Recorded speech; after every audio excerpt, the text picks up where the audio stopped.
اللہ علیہ وسلم کی حیات طیبہ کے آخری ایام میں یہ واقعہ پیش آیا کہ حضور مسجد نبوی میں تشریف فرما ہے، مجمع موجود ہے، اچانک ایک شخص ظاہر ہوتا، شدید و بیاض ثیاب، شدید و سواد شعر، اس کا لباس انتہائی سفید صاف، کوئی اس پر دھبا نہیں، داغ نہیں، میل نہیں، بال انتہائی سیاہ چمکدار، گرد آلود نہیں، ولا یعرفہ احد منا، اور ہم میں سے اسے کوئی پہچانتا بھی نہیں تھا، کسی بھی ریت سے خاک سے بالکل آلودہ ہوئے بغیر بال ہیں،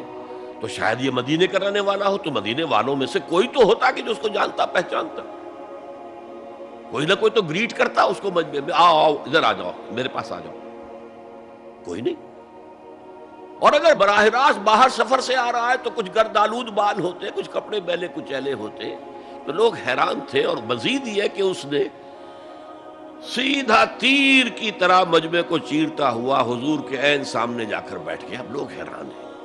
یہ ہے کون؟ اس کی یہ جرت، یہ جسارت، اور اس طرح دو زانو بیٹھا کہ حضور کے گھٹنوں کے ساتھ اپنے گھٹنے جوڑ دیے اور حضور کی رانوں پر اپنے دونوں ہاتھ رکھ دیے۔ اب سوال کیا، یا محمد اخبرنی عن الاسلام، اے محمد مجھے بتاؤ اسلام کیا ہے؟ حضور نے فرمایا وہی جو میں ابھی آپ کو حدیث سنا چکا ہوں، الاسلام ان تشہد اللہ الہ الا اللہ وان انا رسول اللہ وان تقیم الصلاۃ وتؤتی الزکاۃ وتصوم رمضان وتحج البیت ان استطعت الیہ سبیلا۔ پھر کہا اخبرنی عن الایمان، لیکن یہ کہ ان روایتوں میں بھی اس کو روایت کرنے والے بہت سے صحابہ ہیں، عبداللہ ابن عمر بھی ہے، حضرت عمر خود بھی ہے رضی اللہ تعالی عنہما، ابو ہریرہ بھی ہے، عبداللہ ابن مسعود بھی ہے، چونکہ ایک مجمع میں واقعہ ہو رہا تھا نا، تو مجمع کے اندر تو بہت سے لوگ سن رہے ہیں، اگرچہ جیسے آج بھی ہوگا کہ میں جو بات کہہ رہا ہوں آپ میں سے بہت سے حضرات میری ساری بات سن کر اگر کہیں جا کر رپورٹ کریں گے تو ان کی باتوں میں اختلاف ہو جائے گا، لہذا اس حدیث کی روایت میں اختلاف ہے۔ بعض روایتوں میں یہ ہے کہ پہلے پوچھا اخبرنی عن الایمان، پھر پوچھا اخبرنی عن الاسلام،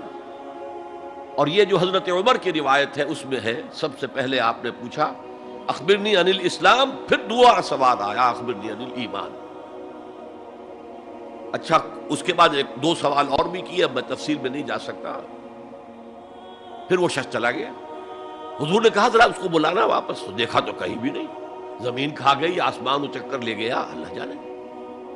تب حضور نے فرمایا اوہ یہ جبرائیل تھے جو تمہیں تمہارا دین سکھانے آئے تھے، یعلمکم دینکم اذ لم تسألوہ، جبکہ تم نے اس کے بارے میں سوال نہیں کیا، اور یہ پہلی بار ہے کہ میں جبرائیل کو پہچان نہیں سکا، انسانی شکل میں وہ آئے اور میں پہچان نہیں پایا، ورنہ اکثر حضرت دہیہ کلبی کی شکل میں آتے تھے انسانی صورت میں، جب بھی حضرت جبرائیل آتے تھے۔ حضرت دہیہ کلبی جو ہے وہ بہت ہی حسین جوان رانا،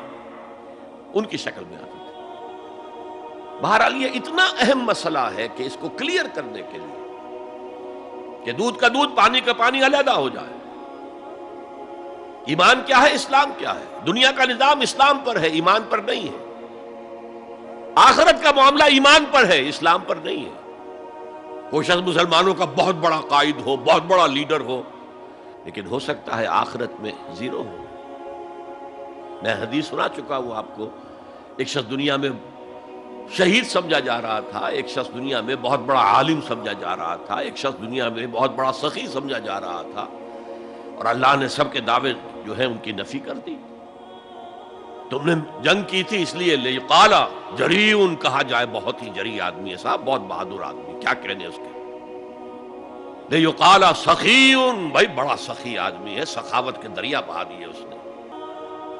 بھائی بہت بڑا عالم ہے، اس سے علم کا کتنا جو ہے